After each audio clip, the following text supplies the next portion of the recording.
U.S. politics is heating up again as Mr. Trump hints at when the government could reopen, along with a cascade of statements that made global analysts pause. Let me walk you through that press exchange, where Mr. Trump talked not only about reopening the country, but about how he's reshaping the world order itself. He began calmly, confirming that a deal on Capitol Hill was progressing well and that America will reopen soon. His tone carried both regret and confidence. It's too bad the country was closed, but we'll be opening it up very quickly. For him, everything revolves around the word deal, and this particular one, he said, was a very good deal, one that pays money directly to the people instead of insurance companies. From domestic policy, he pivoted swiftly to foreign affairs. He claimed to have an agreement with the new president of Syria, calling him a strong leader from a tough place. Then he declared that, for the first time in living memory, there is peace in the Middle East. A bold and optimistic statement, and in his view, Syria should succeed along with the rest of the region. From a geopolitical standpoint, this sounds more like a symbolic narrative of restored U.S. influence than a verified peace achievement. Next came India, tariffs, and Russian oil. He admitted that current tariffs were high but would gradually come down. Without tariffs, he said, this country would be in big trouble. Then came a staggering claim. We've attracted over $18 trillion in investment, and it'll reach $20 trillion by the end of my first year. This figure far exceeds any real investment data. It clearly reflects political messaging more than economic accounting. He also introduced a distinctly Trumpian idea, a $2,000 dividend for middle and lower-income Americans, supposedly funded by tariff revenue.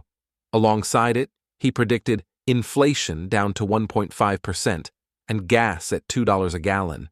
His signature Great Big Beautiful Bill, he said, would be the largest tax cut in U.S. history, eliminating taxes on tips, overtime pay, and Social Security benefits. If implemented, that would mark one of the most populous tax reforms in modern history, aimed squarely at working-class voters. When pressed on foreign policy, he mentioned Syria, Israel, Switzerland, and China.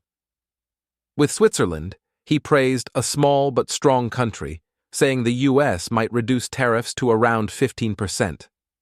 As for China, he recounted that Beijing had threatened to halt rare earth exports, to which he responded with a 158% tariff, forcing them to call and make peace. In reality, such a tariff has not been enacted, but it reveals his use of hardline rhetoric as a negotiation tactic. Tensions rose when Mrs. Marjorie Taylor Greene, once an ally, criticized him for focusing too much on foreign policy. He shot back, "If the president doesn't care about the world will burn, and war will reach our shores."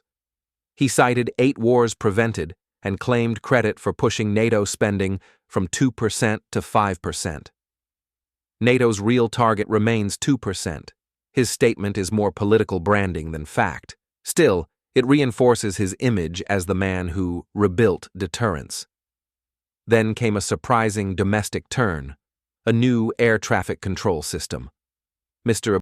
Trump promised that once the government reopens, U.S. aviation will work better than ever, with the most advanced control network in the world, involving IBM and Raytheon, allegedly ready in 2 to 3 weeks.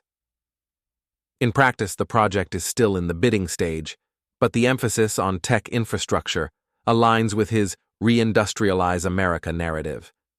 He closed with the signature flourish of his rhetoric. We're leading the world in investment, in technology, in strength. To him, America is the world's center, and the world, in many ways, is America. Are Mr. Trump's promises and figures a grand strategic vision, or simply a finely tuned political tactic to reclaim global leverage and attention?